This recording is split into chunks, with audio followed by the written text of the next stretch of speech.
Good morning, this is Mrs. Webb. I'm going to break this into two videos. You really need to have your student notes out to be looking at this and to be filling it out and to write any questions down. The beginning of the workbook, it comes up with some discussion questions to kind of get it kicked off, and I'm going to skip those because I can't really discuss them with you, but you can look at those later. But what we're going to do today is we're going to talk about two events are independent when knowing that one event has occurred does not change the likelihood that the second event has occurred. We can use conditional probabilities to tell if two events are independent or not independent. So we're going to go back and look at the two-way frequency table that we had in the first lesson. And it's all filled out, and we're going to walk through these questions. Okay, the probability that a randomly selected student participates in an after-school athletics. So we're just kind of doing a summary. We did that. So it's any student, okay, and they participate in after-school athletics. So it'd be 400 out of 1,000.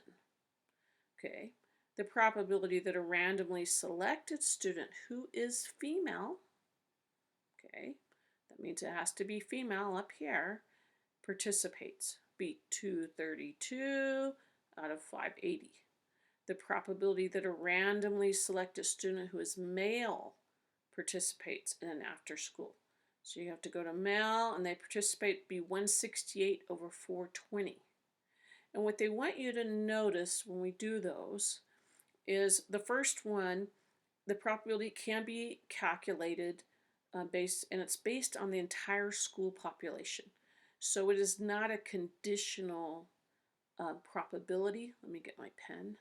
It's not a conditional probability because it's based on all of the students. Okay. Now, when I come down here and I say probability the randomly selected student who is female, now I'm getting a conditional probability because now I'm going to look at the females. That's going to be 232 out of 580. Okay, this is definitely a conditional probability.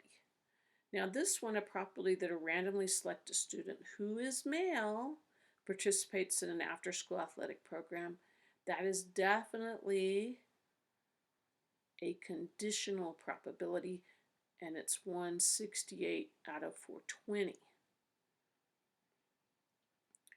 Okay, so let me go to the next one. Okay, use table 1 to calculate each of the probabilities described in exercise 2. And I kind of did that randomly, but I'll go over it again. The probability the randomly selected student, so I'm talking about all the students, and after school programs. And it's going to be 400 over 1,000. Probability the selected student who is female. So now I'm only looking at females who participates.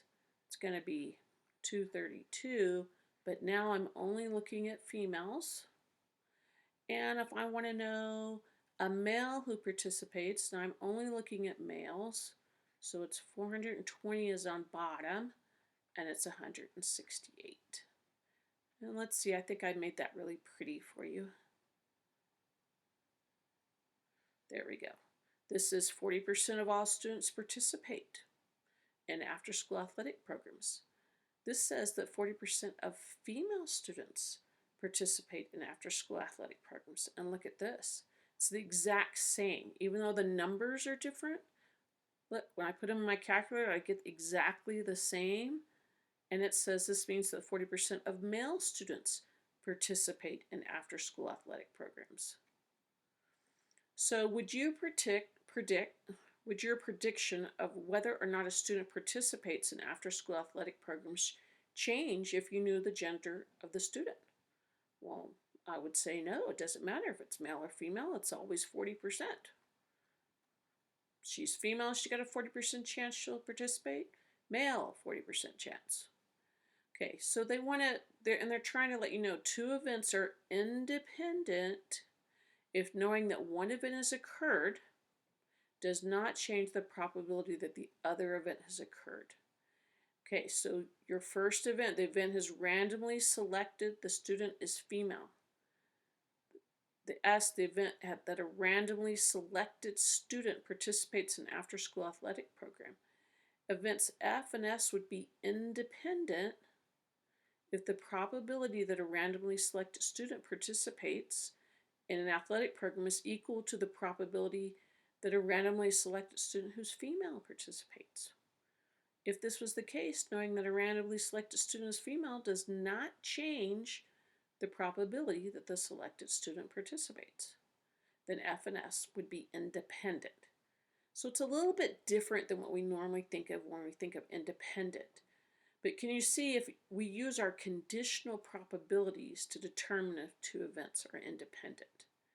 Based on the definition of independence, are the events randomly selected as female and randomly selected student participates in an after-school athletic program independent? And I would say yes, because it doesn't matter whether they pick a male or a female. They are independent. You get the same percentage. Okay, so for this one I would say no. We already went over that one. And this one, they're independent because knowing that a randomly selected student is female does not change the probability that they're going to be in an after-school athletic program. Okay, so that is the first example I'm going to go over with you, and I'm going to stop the video right now, and I'm going to do the second one. It's a pretty short lesson, but I'll do the second one on the second example.